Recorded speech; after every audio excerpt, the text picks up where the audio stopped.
இப்போ 4ஆம் நூற்பாவோட நாம் என்ன பார்க்கணுங்க? 2வது அதிகரணம் பார்க்கணும்.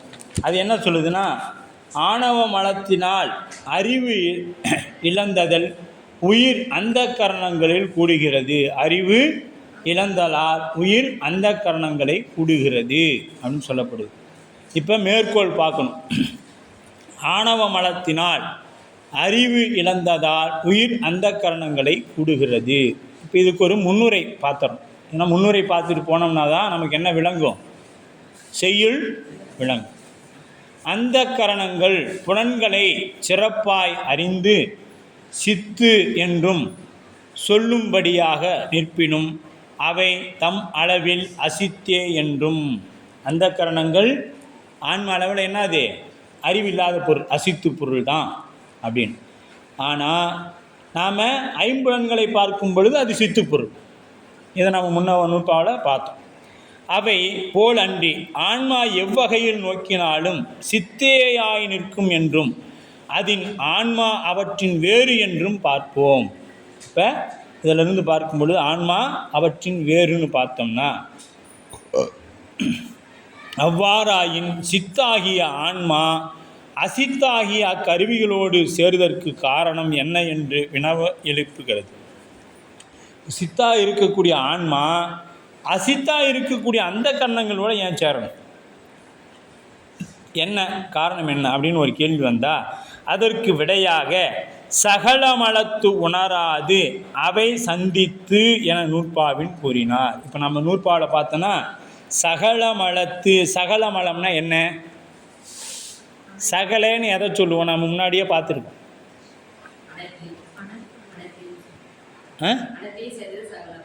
சகலை அப்படின்னா இப்போ சகலை அப்படின்னு யாரை சொல்லுவோம்? இதான் ஏற்கனவே இந்த எடுத்துக்காட்டுன்னு சொல்லுவோம். சொல்லுவோமா? எதனால் சொல்கிறோம்? அவங்க உடன் பிறந்ததுனால சொல்கிறோம். இப்போ நமக்கு சகல மலம் அப்படின்னா என்னென்னா, நம்ம உடனே என்ன இருக்குது? ஆணவம். ஆணவ மலம் செம்பில் களிம்பு போல, நெல்லில் உமி போல, இது வந்துக்கிட்டே இருக்கணும். நீரில் உப்பு போல, கடல் நீரின் உப்பு போல, இது மூணும் நமக்கு நினைவில் வைத்து கொண்டே இருக்கணும். பதி, பசு, பாசம், ஆணவம், கண்மம், மாயை, அப்புறம் செம்பில் களிம்பு போல, நெல்லில் உமி போல, இதெல்லாம் இருந்துக்கிட்டே இருந்தால் தான் நமக்கு சித்தாந்தம் நம்ம படிக்க முடியும். நாங்களே எல்லா வகுப்பையும் சொல்லவே கூடாது, நீங்களும் சொல்லணும். இது வகுப்பு, நீங்களும் பேசி நாங்களும் பேசணும்.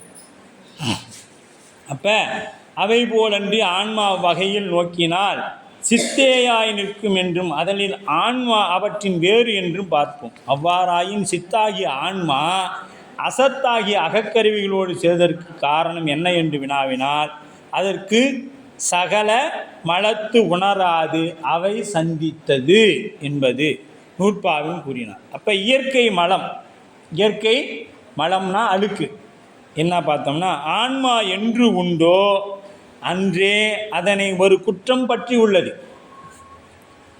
இப்போ ஆன்மா இறைவனை பற்றி இருக்கிறது குணமா குற்றமா? குணம்னா நீக்க முடியாது, இதை நாம் முன்னமே பார்த்துட்டோம். இப்போ பாலுக்கு குணம் என்ன? வெண்மை. வெள்ளையை நீக்கிட்டோம்னா, வெள்ளையை நீக்கிட்டோம்னா அது பாலே இல்லை, தண்ணி. பாலே இல்லை, அதுக்கு பேர் தண்ணீர். அதுபோல் ஆன்மா உயிருக்கு ஆணவம் என்பது என்னது? குற்றம், குணம் இல்லை. குணமாக இருந்தால் நீக்க முடியாது, இது குற்றம், நீக்கலாம். குணம் இல்லை, குற்றத்தை நீக்கலாம்.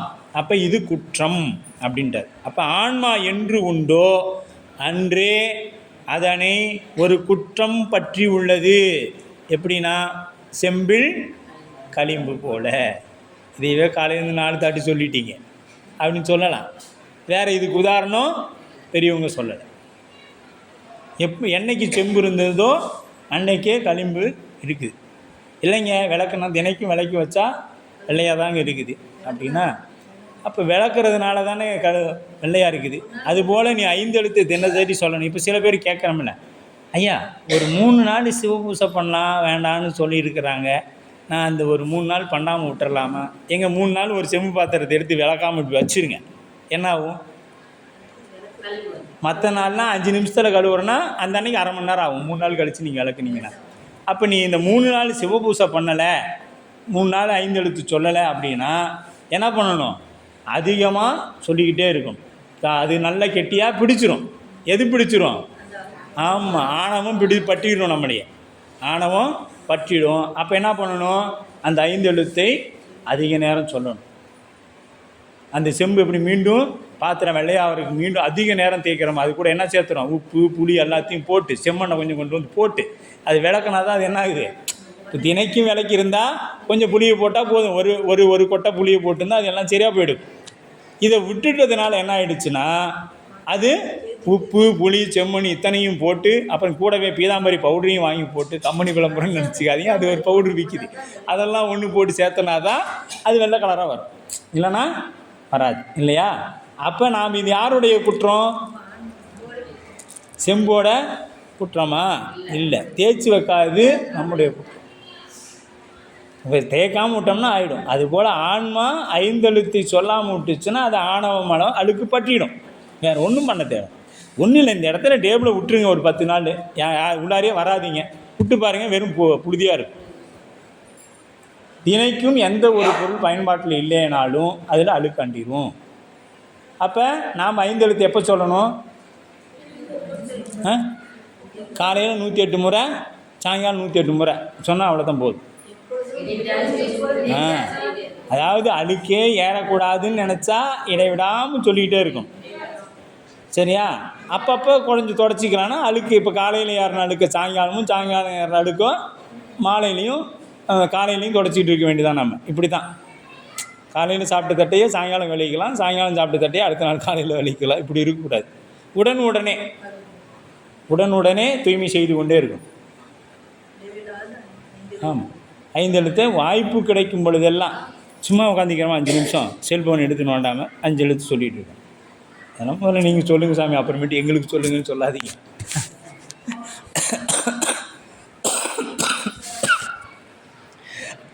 அப்போ செம்பில் களிம்பு போலவும் நெல்லில் உமி போலவும் அக்குற்றம் இயற்கையாக அதனிடத்தில் பொருந்தி உள்ளது. இந்த குற்றம் என்ன ஆச்சுங்க?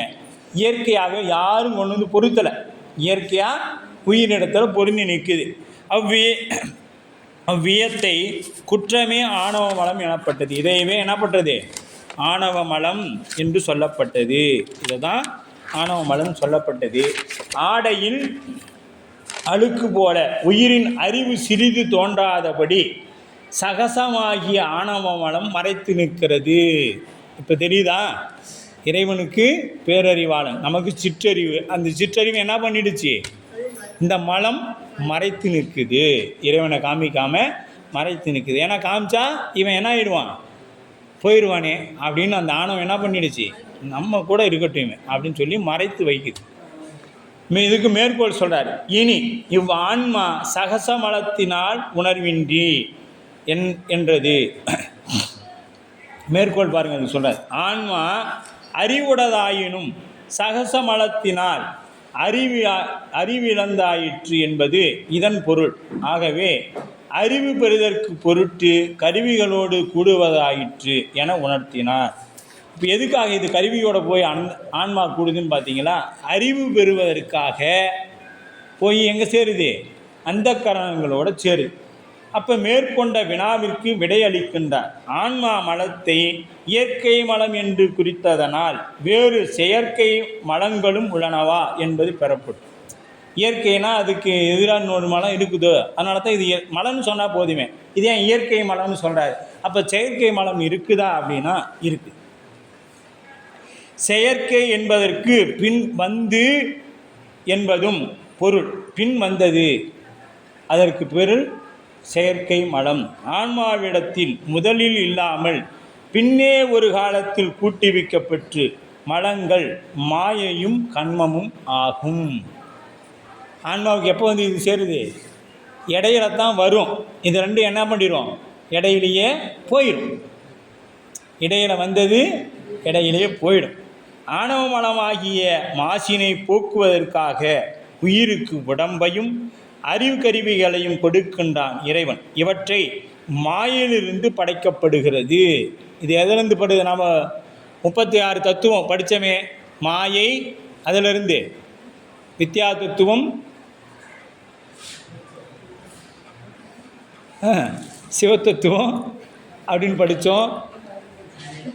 எடுங்கிறாங்க எடுங்க. ஆணவ மலமாகி ஆணவம் அதனில் மாயை மலம் உயிரோடு தொடர்புடையதாயிற்று. ஆணவ மலமாகிய மாசினை போக்குவதற்காக மாயிலிருந்தே படைக்கின்றான். இந்த உலகத்தை எதிலிருந்து படைக்கப்படுது? மாயிலிருந்து படைக்கப்படுது. உடம்பையும் கருவிகளையும் பெற்ற உயிர் அவற்றை கொண்டு நல்லெனவும் தீயனவும் ஆகிய கண்மத்தையும் செய்தலின் கண்மமலம் உயிர்களோடு தொடர்பாயிற்று. மாயை மட்டும் என்ன பண்ணுது? கருவிகளோட கூடி நன்மை தீமைகளை ஆகிய இந்த செயல்களை செய்வதனால் இதை என்ன ஆயிடுச்சு? உயிரோடு தொடர்பாயிடுச்சு. இவ்வாறு இடையில் வந்த பற்றுவனவாகிய மாயையும் கண்மமுமே செயற்கை மலம் ஆயின. இப்போ மலங்கள் என்ன ஆயிடுச்சு? 3 ஆயிடுச்சு. இயற்கையாக நமக்கு இருக்கக்கூடியது ஆணவ மலம், செயற்கையாக நமக்கு வந்தது கண்மமும் மாயை அப்படிங்கின்ற 2 மலமும் நமக்கு செயற்கையாக வந்தது. இவ்வாறு இடையில் வந்து பற்றுவனாகிய மாயையும் கண்மமும் செயற்கை மலங்கள் ஆயின. பின்பு வந்தது என்ற பொருளை தரும் அகத்துகம் என்று சொல்லலாம். அகத்துகம் அப்படின்னு சொல்லலாம். மாயை கண்மங்களை குறிப்பது. எனவே மலங்கள் 2 வகையில் என்பது விளங்கும். அவை சகல மகம் அகத்துகம் என்பது ஆகும். இப்போ ஆணவம், கண்மம், மாயை என்னும் மலங்கள் 3னுள் கண்மமலமும் மாயையும் ஆணவத்தை வந்து கூண ஆகும். ஆணவம் அனாதியே கூடி நின்றது. ஆணவம் உயிருக்கு என்ன ஆயிடுச்சுங்க?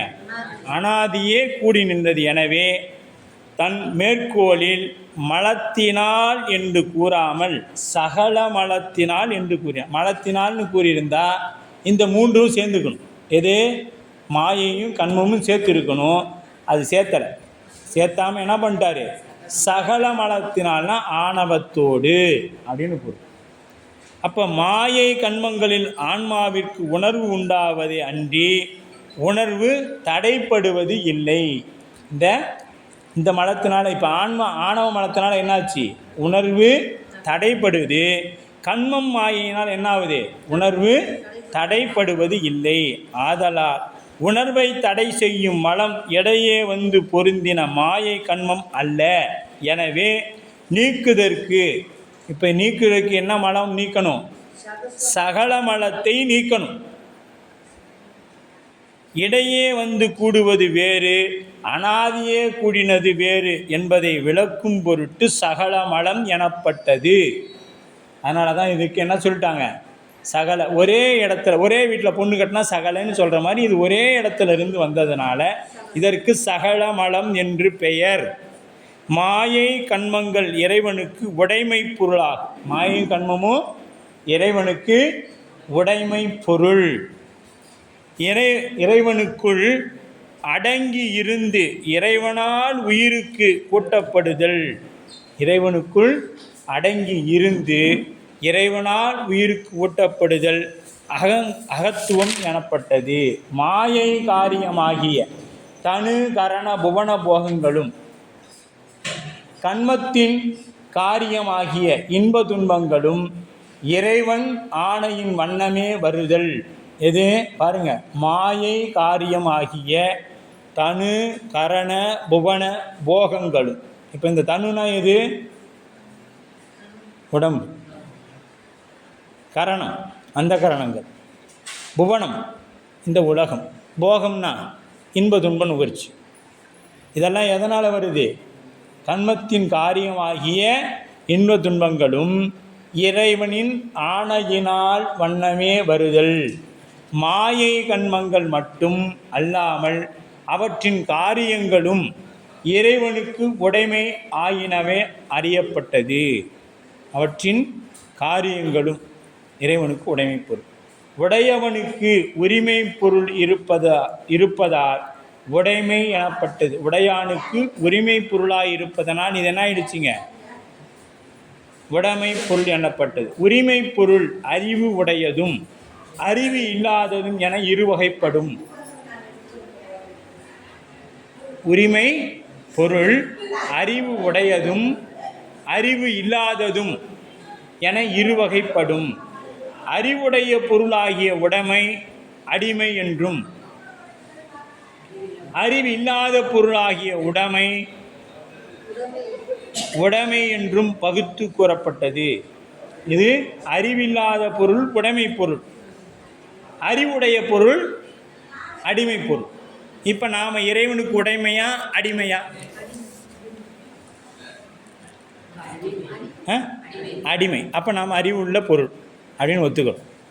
அறிவு இல்லாத பொருள் உடைமை பொருள். இப்போ இதெல்லாம் இறைவனுக்கு உடைமை பொருள், நாம் அடிமை பொருள் என்பதை நாம் தெரிஞ்சோம். அப்போ இறைவனுக்கும் உயிருக்கும் உள்ள முக்கிய வேறுபாடு இந்த அந்த கரணங்களின் மூலம் அறியப்படுகிறது. ரெண்டுக்கு உள்ள வேறுபாடு. அதாவது இறைவனுக்கு அனாதிய மலம் இல்லாமையினால் அந்த கரணங்களோடு கூடாமல் அறிவு நிகழும். இவருக்கு இப்போ இறைவனுக்கு அந்த கரணங்கள் தேவையானா இல்லை. அவருக்கு மனம், அகங்காரம், புத்தி, சித்தம் இதெல்லாம் தேவையில்லை. ஆனால் உயிருக்கு என்ன தேவை? இதெல்லாம் தேவை. ஏன்னா அவன் பேரழிவாளன், நாம் சிற்றடி உடையவர்கள். அவருக்கு ஆணவம் கிடையாது, நமக்கு ஆணவம் உண்டு. அப்போ இறைவனுக்கும் உயிருக்குள்ள முக்கிய வேறுபாடு அந்த கரணங்களின் மூலம் அறியப்படுவது. அப்போ உயிருக்கு அனாதிய மலம் இல்லாததினால் கருவிகளோடு கூடிய பொழுது அறிவு நிகழும். அது சிற்றறிவு ஆகும். யார்? உயிருக்கு அனாதியே மலம் இருத்தலினால் கருவிகளோடு கூடும் பொழுது அறிவு நிகழும். அதற்கு என்ன பேருங்க? சிற்றறிவு ஆகும். மாயாமலம் கண்மமலம் ஆகிய இரண்டும் இறைவனிடத்து அடங்கி இருந்தும் அவனை பந்திக்கவோ என்று கேள்வி எழும். அவனை பந்திக்கவோ என்ற அடங்கியிருக்கும் விடம் அதனோடு உடம்பை பொருளாயிருப்பதால் பாம்பை கொள்ளாது.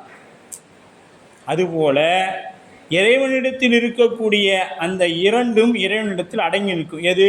மாயையும் கண்மமும் இறைவனிடத்தில் அடங்கி நிற்கும்.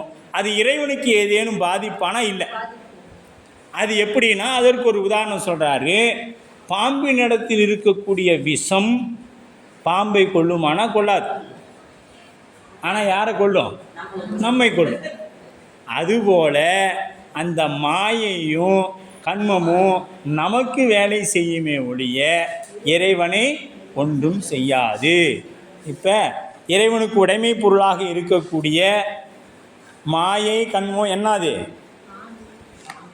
டக்குன்னு சொல்லணும். இதெல்லாம் என்னைக்கு கேட்டாலும் சொல்லணும். விஷம். ஆமாம், விஷம். ஆமாம், இது மாதிரி நாம் சொல்லணும். அதுக்கு அடுத்தது இந்த நிமிர்த்த காரணம், துணை காரணம், முதல் காரணம்னு படித்த மாதிரி ஞாபகம் இருக்குதா யாருக்காவது? வகுப்பில் இனிமேல் கேள்வியாக கேட்டுகிட்டே இருக்கணும் போல். முதல் காரணம் சொல்லுங்கள். ஒரு குடம் செய்யணும்னா என்ன வேணும்? இதெல்லாம் அடுத்த வகுப்பில் முதல்ல ஒரு பரீட்சை வைக்கணும்.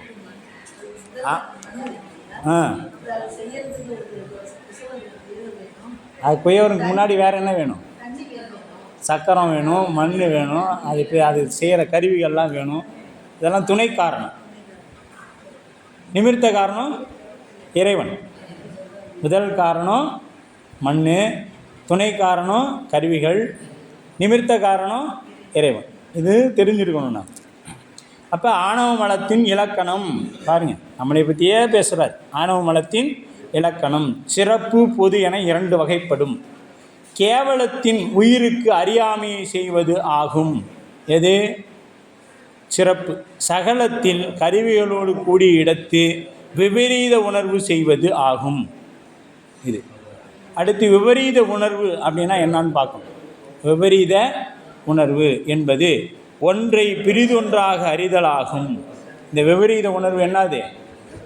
ஒன்றை பிரிதொன்றாக அறிதலுக்கு பேர் விபரீத உணர்வு. இதை நாம் முன்னாடியே பார்த்துருக்குறோம். விபரீத உணர்வு என்பது என்னன்னா, நாம் போய் ஒரு இடத்துல இடிச்சுக்கிறோம். இடிச்சிட்ட பிறகு என்ன சொல்கிறோம்? என்னப்பா தலையில் காயம்? எங்கள் வீட்டில் விட்டம் இடிச்சிருச்சிங்க, எங்கள் வீட்டு விட்டம் இடிச்சிருச்சு. அது சடப்பொருள். அது தானாக வந்து இடிக்குமானா இடிக்காது, நம்ம தான் போய் இடிச்சுக்கிட்டோம். ஆனால் சொன்னது என்ன? இதுக்கு தான் விபரீதம்னு பேர். இதற்கு பேர் தான் விபரீத உணர்வு. ஆமாம், கல்லில் போய் நாம் காலை இடிச்சுக்கிட்டு என்னோட காலில் காயம், கல் இடிச்சிருச்சு. அதுபோல் இது மாதிரி தான். ஆனால் நாய்க்கு இருக்கிற அறிவு கூட நமக்கு இல்லைங்க. இப்போ நாயை கல் எடுத்து அடிங்க, அடித்தோன்னு அது என்ன ஆகும்? யார் எடுத்து இட்டானோ அவனை தான் கடிக்கும். அதுபோல் நமக்கு வர வினைகள் எல்லாமே என்ன ஆயிடுச்சு? நாம் செய்த வினையின் காரணமாக இறைவன் நமக்கு கொடுத்தான். இப்போ நாம் யாரை போயிட்டு சண்டைக்கு போகணும்? சிவபெருமான் இடத்துல தான் போகணும். நாம் யார்கிட்ட போகிறோம்? நமக்கு செய்வங்க இடத்துல போகிறோம். நமக்கு செஞ்சவங்க இடத்துக்கிட்ட சண்டைக்கு போகிறோம். நாம் எங்கே போகணும்? சிவபெருமான் இடத்துல போகணும். அந்த நாய்க்கு இருக்கிற அறிவு நமக்கு இல்லை. அதனால தான் நாயை விட நாயினும் சால பறிந்து நீ பாவியனுடைய ஊனினை உயிர்க்கின்றார் மாணிக்கவாசகர். ஆமாம், கல்லில் தானே கடிக்கணும். இப்போ நாம் என்ன பண்ணுறோம்? கல்லை கடிச்சிக்கிட்டு இருக்கிறோம். அதுதான் நாம் என்ன பண்ணுறோன்னா, கல்லை பிடிச்சி கடிச்சிட்டு இருக்கிறோம். நீ தானே என்னை அடித்த, நீ தானே என்னை அடித்தேன்னு. ஆனால் அடித்தது யார்? அடித்தவன் அங்கே நிற்கிறான். அந்த நாய்க்கு அந்த அறிவு இருக்குது, நமக்கு இல்லை. அதனால தான் மாணிக்கவாசகர் பிறந்த என்ன சொல்லிட்டாரு? நாயினும் கடைப்பட்ட நாயேனை நயந்து நீயே ஆட்கொண்டாய் மாயப்பிறவி உன்வரசமே அப்படின்றார். இதெல்லாம் நமக்கு தெரியல. எல்லாம் படிக்கிறோம், எல்லாம் சொல்கிறோம், தெரிய மாட்டேங்குது இல்லையா? அப்போ தான் அல்லாத கருவியை காது கேட்டதை தான் கேட்டேன் என்று அறிவதை போன்றது விபரீத உணர்வாகும்.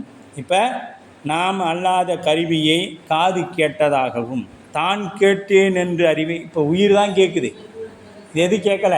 காது கேட்கல. காது அப்படியே தான் இருக்குது, உயிர் தான் கேட்குது. உயிர் இப்போ இங்கே இல்லைன்னு வச்சுக்கிங்க, காது கேட்காது. இதற்கு உதாரணம் பார்த்தீங்கன்னா, ரோட்டில் நீங்கள் நடந்து போயிட்டுருக்கீங்க, உங்களோட உறவினர் ஒருத்தர் நேரில் வராரு, நீங்கள் அவர் பார்க்குறீங்க, ஆனால் அவர்கிட்ட பேசலை. நீங்கள் பாட்டுக்கு நேராக போயிட்டே இருக்கிறீங்க. அவர் உங்களை திரும்பி திரும்பி பார்க்குறாரு.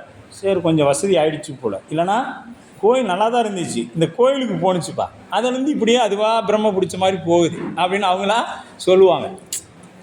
அப்போ என்ன ஆயிடுச்சுன்னா, உங்களுடைய உயிர் எங்கே இல்லை? கண்ணில் இல்லை. அது வேறு எங்கேயோ பக்கம், ஒன்று காதுலேயோ மூக்கலையோ வேறு சிந்தனையிலையோ இருந்திருக்குது. கண்ணில் இருந்துச்சுன்னா அப்புறம் நாம் ஒரு கொஞ்சம் தூரம் போயிட்டு அவரை பார்த்து நம்ம பேசாமையே வந்துட்டோமே, அப்போ தான் அந்த உயிர் என்ன ஆகுது? கண்ணுக்கு வந்துருக்கு. பார்த்து பேசாமையே வந்துட்டோமே, ஏதாவது தப்பாக நினச்சிக்குவாரோ. அப்புறம் நாம் என்ன பண்ணுறோம்? ஒரு ஃபோன் பண்ணுறோம், எங்கே எதுவும் தப்பாக நினச்சிக்காதீங்க, நான் வேறு ஒரு சிந்தனையில் வந்துட்டேன் அப்படின்னு சொல்கிறோம். அப்போ அது வரைக்கும் என்ன ஆகிடுச்சு? அந்த உயிர் வேறு இடத்துல இருந்துருக்குது. அப்போ ஒன்றை ஒரே நேரத்தில் பலதையும் இந்த உயிர் அறியுமான ஆன்மா அறியாது. ஒன்றை தான் ஒரு இடத்துல இருந்து அறியும். இப்போ கண்ணில் இருந்து பார்க்கும் திறனை மட்டும்தான் செய்யும். காதில் இருந்துச்சுன்னா வகுப்பு கேட்கும்போது எங்கே இருக்கணும்? காதில் இருக்கணும். அப்போ காது உள்வாங்க வாங்க வாங்க தான் அது உள்ளே கொண்டு போய் மனம் என்ன பண்ணும்? அகங்காரத்துக்கு போய், அகங்காரம் போய் புத்திக்கு போய், புத்தி சித்தத்தில் நிறுத்தும்.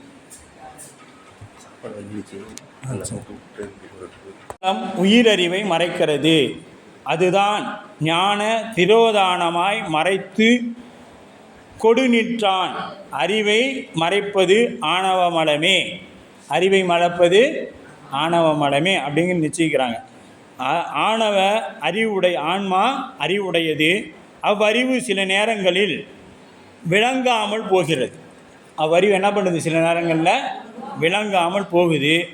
அறிவு மறைத்து அறியாமை மேலிடுகிறது. அறிவு மறைத்து நமக்கு என்ன வருது? அறியாமை மேலிடுது. அறியாமை மேலே வரும்பொழுது என்ன சொல்கிறோம்? யான் எனது அப்படின்னு பற்றி நிற்கிறோம். அறியாமை நிகழ்வதற்கு காரணமாய் இருப்பது யாது என்பதை ஆராய்ந்தால் ஒரு உண்மை புலப்படும். அறியாமை நிகழ்வதற்கு காரணம் இதுன்னு தெரிஞ்சால் ஆராய்ந்தால் ஒரு உண்மை நமக்கு புலப்படும். அப்போ அறியாமை ஏதோ ஒன்றை மறைப்பதனாலேயே அவ்வறிவு விளங்காமல் அறியாமை உண்டாகுது. இப்போ அந்த அறிவை ஏதோ ஒன்று மறைக்குது. என்ன மறைக்குது அப்படின்னு பார்த்தீங்கன்னா, எது மறைப்பதனால அவ்வறிவு என்ன பண்ணுது? விளங்காமல் அறியாமை உண்டாகிறது. அறிவை மறைப்பதாகிய அப்பொருள் யாது? அறிவை மறைக்கிற பொருள் யாது அப்படின்னு பார்த்தீங்கன்னா, அறிவை மறைக்கும் பொருளாயிருப்பது ஆணவ மலமே என்பது சித்தாந்தம். இந்த அறிவை மறைக்கிறது என்னன்னு பார்த்தீங்களா, நம்ம சைவ சித்தாந்தம் ஆணித்தனமாக சொல்லுது, அது ஆணவ மலம்தான் மறைக்குது அப்படின்னு சொல்லிடு. இப்பகுதியில் அறிவை மறைத்தல் ஆணவத்தின் இயல்பு என்பது பெறப்பட்டது. இப்போ இந்த பகுதியில் நாம் என்ன தெரிஞ்சுக்கிறோன்னா, ஆணவ மலம்தான் நம்மளுடைய அறிவை மறைத்து நிற்கிறது, யான் எனது என்கிறது. அப்போ உயிர் ஆணவ மலத்தோடு மட்டும் உள்ள நிலையில் ஆணவம் அதன் அறிவை முற்றிலும் மறைத்து நிற்றதனால், ஆணவம் அதனை அந்த அறிவை முற்றிலும் மறைத்து நின்றதனால் அறிவு சிறிதுமின்றி தான் ஒரு பொருள் உண்டு என்பதை அறியாது உயிர் அறியாமையில் மூழ்கி கிடக்கும். உயிர் என்ன பண்ணுங்க? அறியாமையில் மூழ்கி கிடக்கும். அந்த நிலைக்கு கேவல அவத்தை எனப்படும். உயிர் அறியாமையில் இருக்கும், அதற்கு பேர் என்ன பேருங்க? கேவல அவத்தை என்று படும். இப்போ கேவலம் என்பது என்னன்னு பார்த்தீங்கன்னா தனிமை. இது எப்படி சொல்லலான்னா, அந்த காலத்தில் தனிமைப்படுத்துதல், ஊரை விட்டு விலக்கி வைக்கிறேன்னு சொல்லுவாங்க. கேள்விப்பட்டுக்கிறீங்களா? அவங்களோட அண்ணன் தண்ணி புழங்கக்கூடாது, நல்லது கெட்டதுக்கு அவங்க ஊருக்குள்ளே வரக்கூடாது, அவங்க தனிமைப்படுத்தி வைக்கிறாங்க. ஒரு திரைப்படத்தில் கூட பார்த்துருப்பீங்க, ஏதோ ஒரு படம், அண்ணன் தண்ணி புழங்காத ஊரை விட்டு ஒதுக்கி வைக்கிறோம். அந்த தனிமைப்படுத்துதலுக்கு பேர் தான் கேவலம்.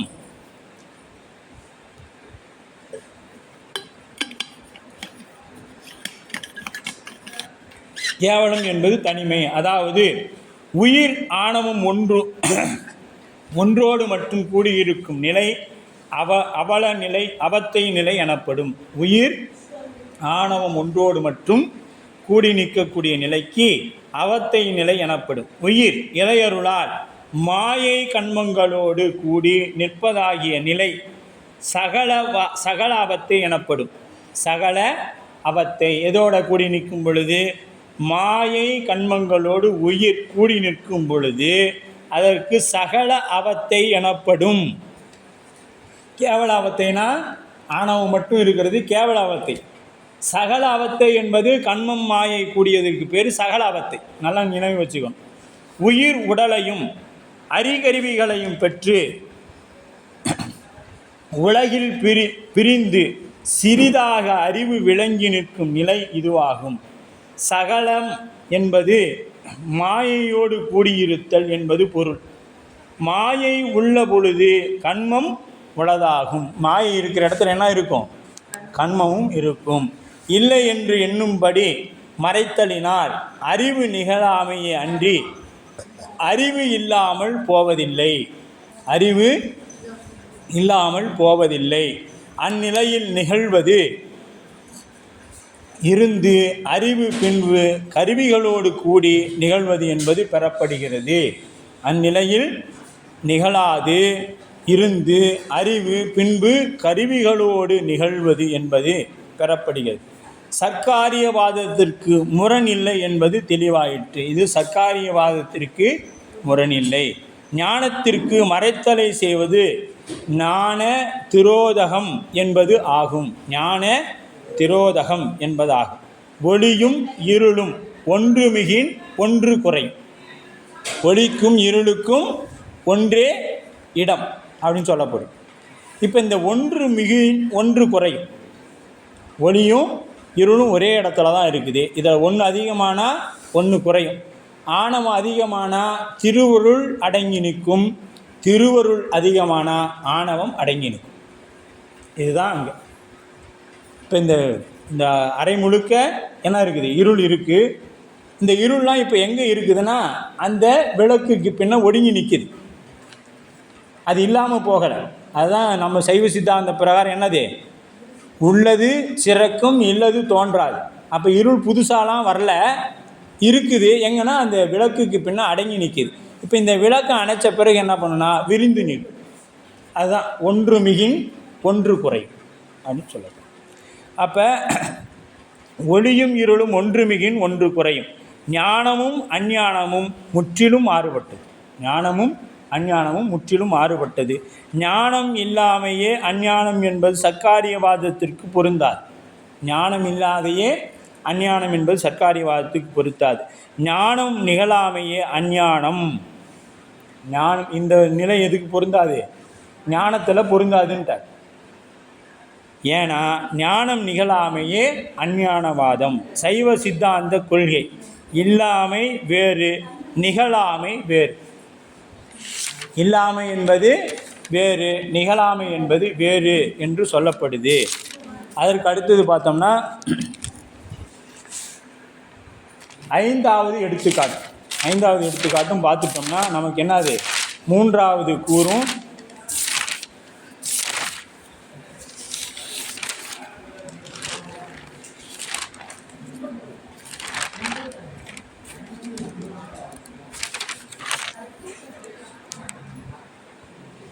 இப்போ எடுத்துக்காட்டு வெண்பா.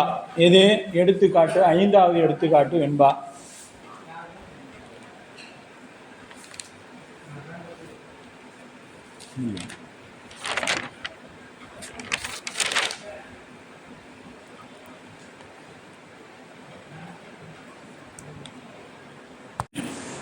என்ன பண்ணுறாரு? இந்தாப்பா இந்த டார்ச்சை வச்சிரு, இந்த டார்ச் லைட்டை வச்சிரு, உனக்கு தேவைப்படுன்னு சொல்லிட்டு நம்ம கையில் கொடுக்குறாங்க. இந்த டார்ச் லைட் எப்போ வரைக்கும் நமக்கு தேவைப்படுது? வெளிச்சம் கிடைக்கும் வரை நமக்கு இந்த டார்ச் லைட் தேவைப்படும். அதுபோல் இந்த உடம்பு எது வரைக்கும் தேவைன்னா இறைவனை அடையும் வரை இந்த உடம்பு நமக்கு தேவை. அதனால தான் திருமூலர் சொன்னார், உடம்பினை முன்னம் இழுக்கென்று இருந்தேன், உடம்பினுள்ளே ஒரு பொருள் கண்டேன், உடம்பினுள்ளே உத்தமன் கோயில் கொண்டான் என்று உடம்பினை யான் இருந்து ஓம்புகின்றேனே அப்படின்னு சொன்னார் இல்லையா? இந்த உடம்பு எப்படிப்பட்டது அப்படின்னும் இதை நாம் எப்படி எதற்காக பேண வேண்டும் என்பதையும் நமக்கு சொன்னார். அப்போ ஆணவம் உயிரறிவை எவ்வாறு மறைத்திருக்கிறது என்பதை ஒரு உவமை மூலம் நமக்கு உணர்த்தலாயிற்று. நெருப்பு எப்பொருளில் இருந்தாலும் அப்பொருள் மறைத்து அப்பொருளாகவே நிற்குமன்றி வெளிப்பட இல்லாது. இப்போ இதில் நெருப்பு இருக்குதானா? இருக்குது. இப்போ இந்த பொருளில் நெருப்பு இருக்குதானா? இருக்குது. இதில் நெருப்பு இருக்குதானா? இருக்குது. ஆனால் எங்கே இருக்குது அப்படின்னா வெளிப்படாது, மறைந்து நிற்குது. எப்போ வெளிப்படும்? இது தீயோட சேரும் பொழுது வெளிப்படும். தீயோட சேரும் பொழுது வெளிப்படும். அப்போ அதுவாய் நிற்றல் அதன் இயல்பு. அத்தகைய நெருப்பை விறகு தன்னுள் மறைத்து வைத்திருப்பது ஒன்றே உள்ளது எனும்படி நிற்கும். இப்போ அந்த நெருப்பை எங்கே மறைச்சிருக்குது? அந்த விறகு தன்னுள் மறைத்து வைத்திருக்குது. இப்போ விறகுக்குள்ளே நெருப்பு இருந்துக்கிட்டு தான் இருக்குது. அது இப்போ எப்படி இருக்குது? மறைத்து வைக்கப்பட்டிருக்குது. உள்ளம் என்பது ஆணவ மலமாகிய இருளில் மறைப்புண்டு நிற்கின்ற ஆன்மா உள்ளம் அப்படிங்கிறது. மாயா தனு மாயையின் காரியமாகிய உடம்பை குறிப்பிடுகிறது. விளக்காக கொண்டு காணாதேன் அறியாவிடில் ஒன்றையும் அறியாது, யாதொன்றையும் அறிய மாட்டாது. இந்த உடம்பு இல்லைன்னா என்னாது? இந்த ஆன்மா எதையும் அறிய முடியாது. இந்த உடம்பு நமக்கு என்ன ஆகுதுங்க? ரொம்ப அத்தியாவசியம், அவசியம். எதுக்கு? இறைவன் திருவடி அடையறக்கும், சிவபூசை செய்வதற்கும், இறைவன் திருநாமங்களை சொல்வதற்கு என்ன தேவை? இந்த கைவிளக்கு தேவை. கைவிளக்கு தான், இந்த டார்ச் லைட்டு தான் இந்த உடம்பு. அது தேவைப்படுது. எப்போ? வெளிச்சம் கிடைக்கும் வரை இந்த உடம்பு நமக்கு தேவை அப்படின்னு வச்சு.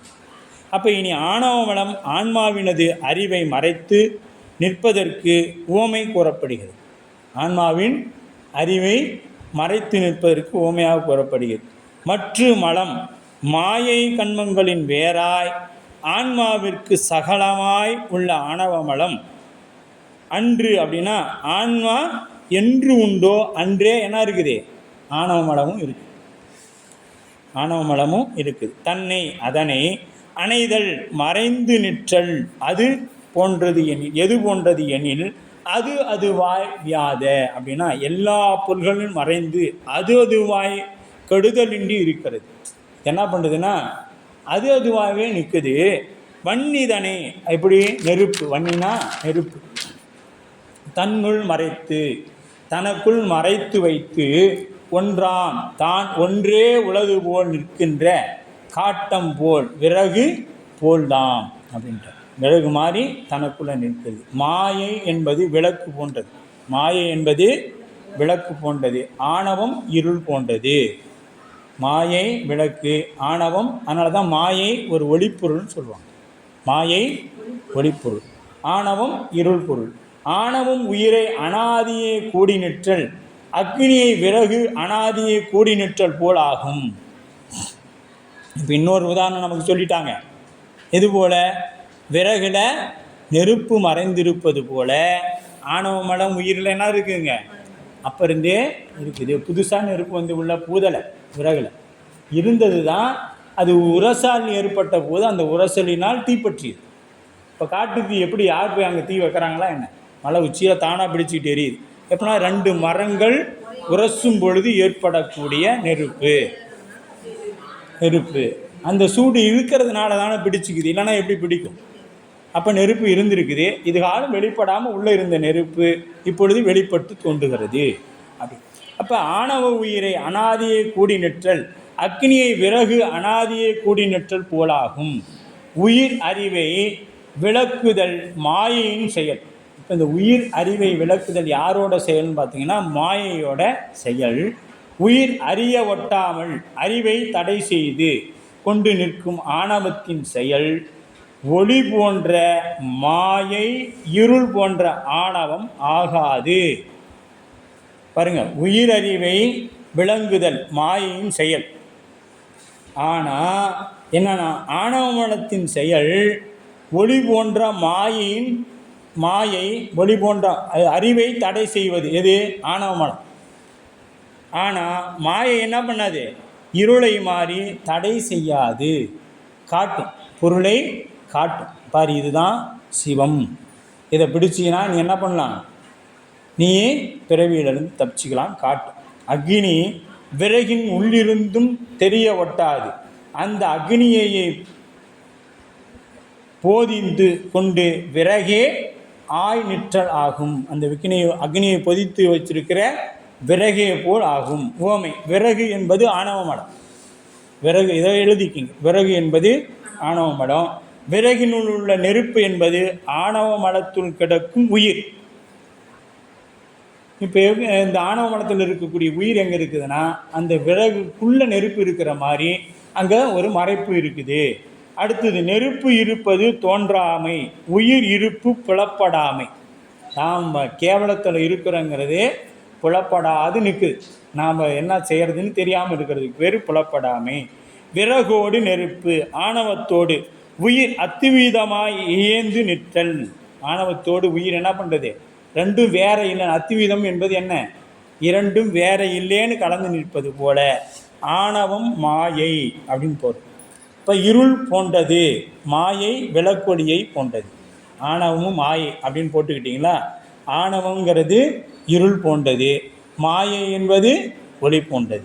அடுத்தது, உயிரோடு இயற்கையில் உள்ளது ஆணவம். ஆணவம் என்பது உயிரோடு இயற்கையில் உள்ளது. உயிரோடு பின்பு சேர்ந்தது மாயை. இயற்கையாக இருக்கக்கூடியது ஆணவ மலம். மாயை பின்பு சேர்ந்தது. மாயை மட்டும் சேர்ந்ததா? இல்லை, கண்மமும் சேர்ந்தது. அப்போ உயிரோடு கலந்து நிற்பது ஆணவம், உயிருக்கு வேறாய் நிற்பது மாயை. உயிருக்கு வேறாய் நிற்பது மாயை. இப்போ இது ஒரு மாயை. ஆனால் ஆணவம் எங்கே இருக்குது? உள்ளுக்குள்ளே இருக்குது. காரணமின்றி கலந்து நிற்பது. இப்போ எதனால் இந்த ஆணவம் பிடிச்சு நிற்குது அப்படின்னா எந்த காரணமும் யாருக்கும் தெரியாது. ஆனால் காரணம் பற்றி வந்து சேர்ந்தது மாயை. மாயை ஏன் வந்து சேர்ந்துச்சு அப்படின்னா ஆணவத்தை நீக்கும் பொருட்டாக வந்து சேர்ந்தது. அதனால் காரணம் பற்றி வந்து சேர்ந்தது. அக்னி தனித்து நிற்பது இன்றி யாதேனும் ஒன்றை பற்றி அது அதுவாய் நிற்பது போல. அக்னி தானாக இருக்குமானா இருக்காது, இதாக ஒரு பொருளை பற்றி தான் நிற்கும் அக்னி. அதுபோல உயிர் தனித்து நிற்பது இன்றி யாதேனும் ஒன்றை பற்றியே அது அதுவாய் நிற்கும். கருத்து பற்றிய உயிரை வசித்திட வரும் வியாபி அப்படின்னு சிவஞான சித்தியாக வசித்திட வரும் வியாபி ஆணவத்தோடு அத்துவீதம் ஆனார் போல் என்பது தாயுமான சுவாமியோட. ஆணவத்தோடு அத்துவீதம் ஆனார் போல அப்படின்னு சொல்லப்படும். இது தாயுமான சுவாமிகளோட கூற்றாக திகழ்கிறது. இப்போ இந்த ஆணவம் என்ன பண்ணுறதுன்னா அத்துவீதமாய் கலந்து நிற்கும். அந்த உயிர் வேற, ஆன்மை வேற, ஆணவம் வேறன்னு இல்லாமல் ரெண்டு ஒன்றோட ஒன்று அப்படி நிற்கும். அப்போ மாயை கண்மங்கள் இறைவனுக்கு உடைமை பொருள் ஆதலால் அவற்றுக்கு இடம் இறைவன். மாயை கண்மம் இறைவனுக்கு உடைமை பொருள் ஆதலால் அவற்றுக்கு இடம் ஆணவம். ஆணவத்தின் இடம், ஆணவத்துக்கு இடம் எது? இப்போ இறைவனு கண்ம மாயைக்கு இடம் இறைவனு, ஆணவத்துக்கு இடம் உயிர். அப்பா உயிர் சுவாமி அம்மா கேட்குறாங்க. இப்போ இடையே, இப்போ இது என்ன பண்ணுது நமக்கு? இடையே கூடியது மாயையும் கண்மமும் உயிரை அனாதியே கூடவில்லை. மாய கண்மங்கள் வேற்றுமையாக உண்டு. இது அனாதியெல்லாம் நம்மளை கூடலை, இடையில தான் நம்மை கூடியது. ஆணவ மலத்தின் இலக்கணம் பற்றி சிவஞான சித்தியார் 170வது பாடல் நமக்கு தெளிவுபடுத்துது. 170வது பாடல் சிவஞான சித்தியாரில் இது நமக்கு தெளிவுபடுத்தும்.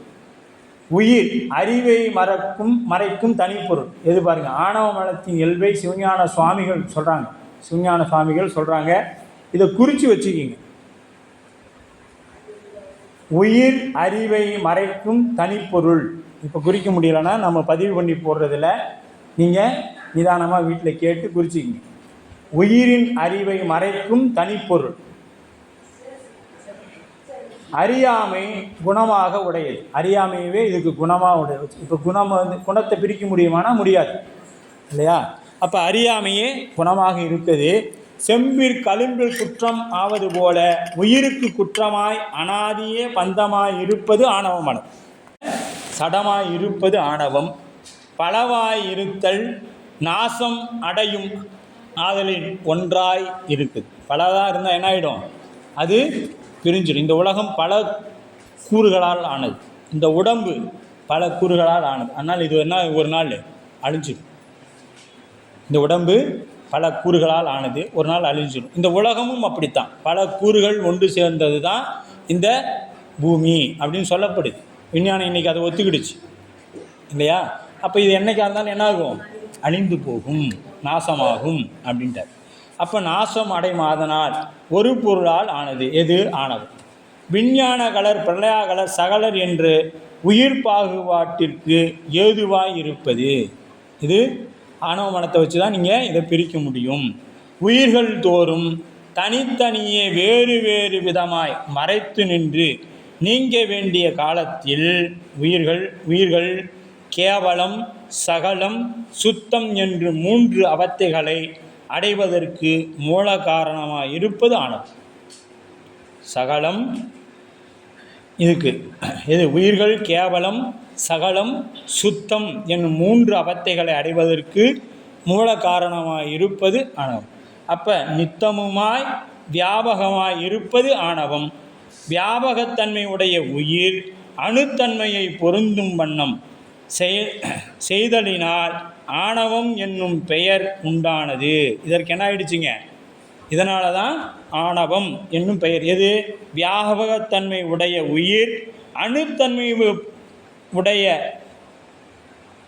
தன்மையை பொருந்தும் வண்ணம். இப்போ இந்த உயிர் எப்படிப்பட்டதுன்னா வியாபகத்தன்மை விரிந்து இருக்கக்கூடியது. இது என்ன ஆயிடுச்சு? அணுவாக சுருக்கி வைத்திருக்கு. எது? ஆணவம். இப்போ நாம் எப்படின்னா ஒரு நல்லவனாக இருப்பான், நிறைய செய்வாங்க. அவங்க இடத்துல ஆணவம் இருந்துச்சுன்னா சொல்லிடுவாங்க, அவங்களோட செயல்பாடு எல்லாம் குன்றி போயிடும். குன்றி போயின்னா சின்னதாக தான் தெரியும். அவங்க பண்ணக்கூடிய அந்த ஆணவத்தால் செய்யக்கூடிய பணி தான் மேலோங்கி நிற்கும். அதனால் அவர்கள் என்ன தான் நன்மை செய்திருந்தாலும் கடைசியில் என்ன ஆகிடுங்க? அது குன்றி போயிடும். அப்போ 11 பசுத்துவம், பசு நிகாரம், மிருத்தியும், மூர்ச்சை, மலம், அஞ்ஞானம், அவத்தை, அவிர்த்தி என்பது முதலான காரணங்கள் குறிகளை உடையது. இதெல்லாம் என்னன்னே தெரியல அப்படிங்கிறீங்களா? பசுத்துவம் அப்படின்னா உயிர்களின் பாசத்தன்மையின் செயல். பசுத்துவம் என்பது உயிர்களுக்கு பாசத்தன்மையை செய்தல். பசு நிகாரம் அப்படின்னு உயிரின் அறிவை மூடல். உயிரின் அறிவை மூடல். மிருத்தியு அப்படின்னா உயிரை சிவிகா ஒட்டாது செய்தல். மூர்ச்சை அப்படின்னா மயக்கி கிடக்கச் செய்தல். மயங்கி கிடக்கச் செய்தல். மலம் அசுத்தம் ஆக்கல். அஞ்சனம் இருள்போல் நிற்றல். அவத்தை அறியாமை செய்தல். அவத்தை என்பது அறியாமை செய்தல். அவிர்தி அப்படின்னா மறைத்தல். அவிர்தி அப்படின்னா மறைத்தல். அப்படின்னா படலமாகிய மாசு படர்ந்த கண். இப்போ சூரியன் முன் நின்றாலும் பயனில்லை. இப்போ நம்ம கண்ணை ஒரு படலம் மறைச்சிருச்சு அப்படின்னா, இப்போ நம்ம சூரியன்கிட்ட போய் நிற்கிறோம் அப்படின்னா அது ஏதாவது பயன் உண்டானா இல்லை. ஏன்னா என்ன தெரியாது, சூரிய வெளிச்சம் நமக்கு தெரியாது. அதுபோல உயிரினிடத்தில் ஆணவமல மறைப்பு இருந்தால் இறை என்கின்ற ஒளிப்பொருள் நமக்கு தெரியாது அப்படின்னு சொல்லப்படுது. அப்போ மலத்தால் பாதிக்கப்பட்ட உயிர் இறைவன் சன்னதியில் அனாதிய நிற்பினும், பந்திக்கப்பட்ட உயிர் இறைவன் சந்நிதியில் அனாதிய நிற்பனும் படிமுறையாக அறியும் தன்மை உடையது. இப்போ இந்த படலத்தை கண்ணு அறுவை சிகிச்சை பண்ணி என்ன பண்ணுறாங்க, படலத்தை நீக்கிறாங்க. நீக்கிய பிறகு எடுத்த உடனே அறுவை சிகிச்சை முடிந்து வந்த உடனே இவ்வளோ சூரிய வெளிச்சத்தை காமிச்சோன்னா என்ன ஆகிடும், கண் மீண்டும் அந்த கண் ஒளி இல்லாமல் போய்விடும். அதுக்கு என்ன பண்ணணும், முதல்ல அதுக்கு கட்டு போடணும். 2 நாள் கழித்து அதுக்கு ஒரு கொஞ்சம் வெளிச்சத்தை காமிக்கணும். அப்புறம் கண்ணாடி போடணும். கருப்பு கலர் கண்ணாடி கொடுத்துருவாங்க. அந்த கண்ணாடியை கொஞ்ச நாளைக்கு போடணும். அப்புறம் போட்ட பிறகு தான் என்ன தெரியணும், நாம் ஒளிப்பொருளை பார்க்க முடியும். அதுபோல் இந்த ஆணவ மலத்தை சிறிது சிறிதாகத்தான் இறைவன் நம்மிடத்திலிருந்து நீக்குவார். ஒரே முட்டா நீக்கினா என்ன ஆகிடும், அது யூஸ் போயிடும், ஒன்றும் விளங்காமல் அதுதான் அனுபவம் தான் போகும். அப்போ இறைவன் சந்நிதியில் அனாதியை நிற்பினும் படிமுறை அறியும் நிலையாக முன்னேறுவர் நிலைமிசை நிலையிலரே அப்படின்னு சொல்லப்படும். இப்போ ஆணவ மலத்தினால் உண்டாகும் அறியாமையாய் அழுந்ததில் ஆணவ மலம் உயிருக்கு பந்தம் ஆயிற்று. இது ஆணவ மலத்துக்கு பந்தம் ஆயிற்று. அனாதியே உயிருக்கு ஏற்பட்ட அறியாமை இறைவன் ஏன் அனாதியே போக்கவில்லை அப்படின்னு ஒரு கேள்வி.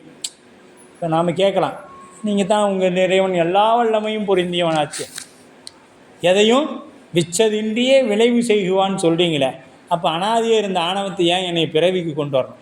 அங்கே இருந்த எண்ணெயை அங்கே இருந்த ஆணவத்தை நீக்கி அப்படியே கொண்டு போய் முக்தியை போட்டால் எனக்கு இடையில இந்த துன்பமெல்லாம் இல்லையே அப்படின்னு ஒரு கேள்வி நமக்கு வந்திருக்கும். வரலாம் இல்லை? இப்போ இறைவன் நான் கருணையே வடிவானவர்னு சொல்கிறீங்க. இறைவன் கருணையே வடிவானவனாக இருந்தால் ஏன் எனக்கு இவ்வளோ துன்பத்தை கொடுக்கணும்?